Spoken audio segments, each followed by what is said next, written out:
عاملين ايه؟ وحشتوني كتير. هنعمل النهارده الطحينه الخام، الطحينه البيتي بمقادير قليله جدا وهتعملي اكبر كميه.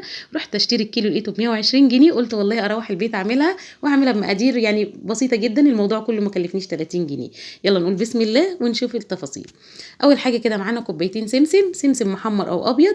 تمام، دي تركايه انا مزوداها من عندي، كوبايه السوداني. كل كوبايه سمسم يا بنات عليها كوبايه دقيق، خلاص يعني كوبايتين دقيق، كوبايتين سمسم، كوبايه زيت، بس هي دي كل المكونات بتاعتنا النهارده.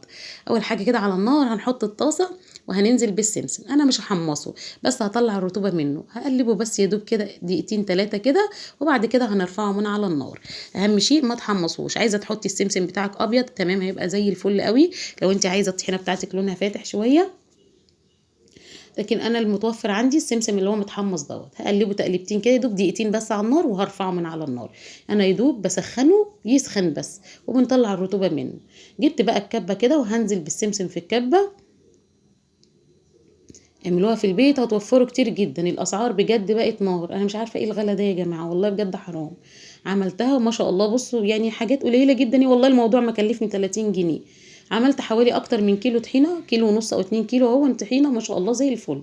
طبعا مش هنستغنى عنها طول شهر رمضان. يلا كده جري حضريها وهتبقى معاكي على سفرتك او موجوده في مطبخك. حمرت كده السمسم، مش حمرته يعني، طلعت الرطوبه منه. نزلت بقى بكوبايه السوداني، الكوبايه اللي انا معايره بيها هي كل الكوبايات اللي انا معايره بيها كل المقادير. خلاص هطلع برده الرطوبه من السوداني كده، ده فول سوداني مقشر، هطلع منه الرطوبه بس كده. خلاص هنزل بيه برده في قلب الكبه يدوب دقيقتين بس على النار، وبرفعه من على النار. بمنديل مطبخ بقى مسكت كده القلايه بتاعتي مسحتها، علشان هنزل بالدقيق برده كده، هسخنه بس يا دوب يسخن، نطلع الرطوبه من الدقيق برده. لميت كل بقى اللي في القلايه بمنديل مطبخ كده بس كده. هقلب بقى كده دقيقتين برده على النار بالظبط، وبعد كده هرفعه من على النار.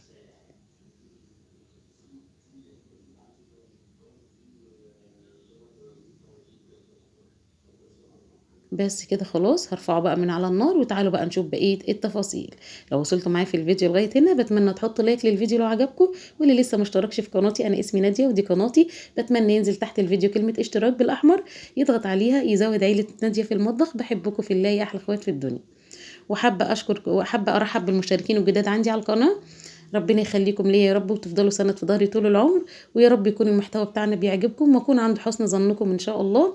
لو محتاجين اي حاجه جديده او اغير في القناه او اغير من المحتوى، اكتبوا لي في الكومنتات، وطلباتكم كلها اوامر، انتوا اخواتي وحبايبي، وطبعا بحب اخد رايكم في كل حاجه.